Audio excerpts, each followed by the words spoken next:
Design देख लीजिए, इसी में तुम्हारा विक्रमगंज मलिया बाग दिख जाएगा। हुक नहीं हवे कि अपने से फांसी फांसी तो आके बसी राजा जी, आके बसी राजा जी, चोलिया के रसिया के रसिया आई कौस दी राजा जी, आई चोलिया के रसिया के रसिया। मन करते रस्सी धैले हीरो हीरो के चल जाए के हम बक्सर छोड़ छोड़ छोड़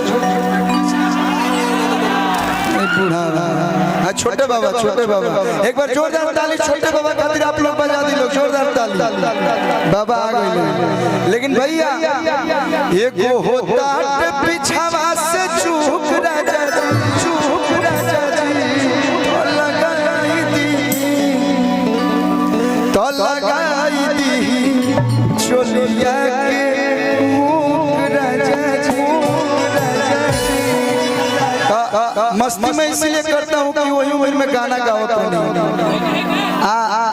ऐसे ने जब गांव जवार में आई ना अपना तो तनी मनी मस्ती में जाकर करी कि राउर धन नहीं ये राजा केहू खाए वाला बा,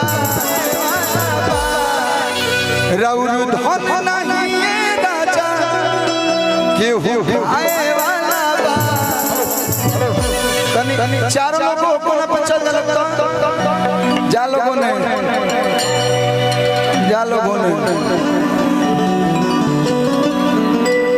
राउर धन नहीं ये राजा केहू खाए वाला बा। हेलो तो छोड़ी छोड़ी ओठल छोड़ी छोड़ी ओठल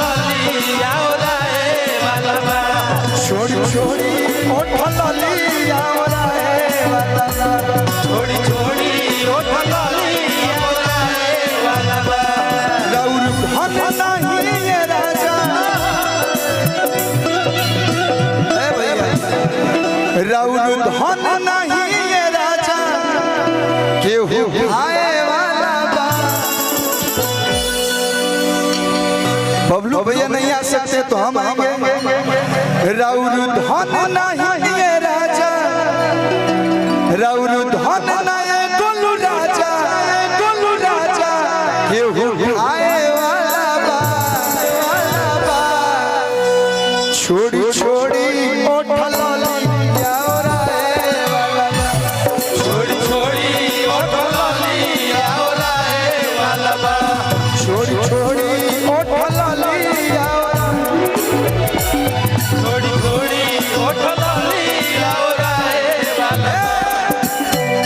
कि मन तन मन जोगे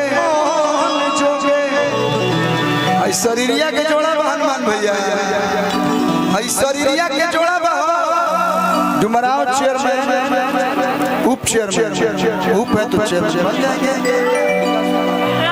विकास जी विकास अच्छा चार पांच को टाइटल बता दो लोग हमारे। विकास ठाकुर जी उप चेयरमैन। अरे भैया हाँ और नॉमिनेशन कराओ भैया भैया लोन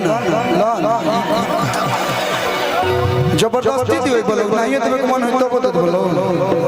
विकास ठाकुर जी उप चेयरमैन बहुत रुपया कमैले बा, बहुत रुपया कमैले ताकत होने देते रहे ऐसा चेयरमैन चाहिए। मैं दे दो भोरे बुझाई की का दिल बनी आई लव यू। हाँ एक करोड़ों रुपया देख के ना लगल, लेकिन चलिए भगवान को अरबों रुपया कमाए। अरे